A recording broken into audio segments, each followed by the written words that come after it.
বর্ধমানের 108 মন্দিরের খ্যাতি এখন ভারত জোড়া। সারা বছর দেশের বিভিন্ন রাজ্য থেকে ভক্তরা এই মন্দিরে পুজো দিতে আসেন। বর্ধমানের নবাবহাটে প্রায় 250 বছর আগে বহু অর্থ ব্যয় করে এই মন্দির তৈরি করেছিলেন মহারানী বিষণ কুমারী। এই মন্দিরের নির্মাণ শুরু হয়েছিল 1788 খ্রিস্টাব্দে, শেষ হয়েছিল 1790 খ্রিস্টাব্দে। সেই সময় বর্ধমান সংলগ্ন নবাবহাট এলাকায় মহামারী দেখা দিয়েছিল। বহু মানুষের মৃত্যু হয়েছিল। স্বজনদের হারিয়ে শোকে মুহ্যমান হয়ে গিয়েছিলেন এই এলাকার বাসিন্দারা। এলাকায় মন্দির গড়ে বাসিন্দাদের ঈশ্বরমুখী করে তাঁদের শোক ভোলাতে চেয়েছিলেন বর্ধমানের মহারানীমা।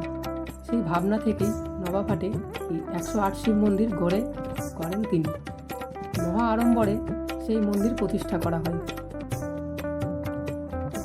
108টি এবং অতিরিক্ত আরেকটি মোট 109টি স্থাপত্যকে গেঁথে প্রতিষ্ঠা করা হয় এই মন্দির।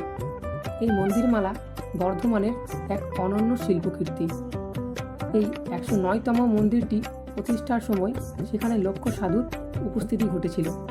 তাদের পদধূলি রাজপরিবার একটি সোনার কলসিতে সংরক্ষণ করে রেখেছিল।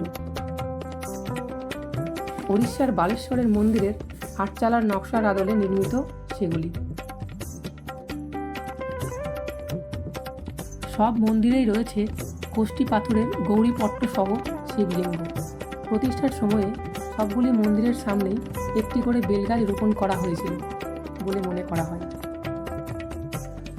আমি এবছর শ্রাবণ মাসের প্রথম সোমবারে বাবার মাথায় জল ঢালতে গিয়েছিলাম।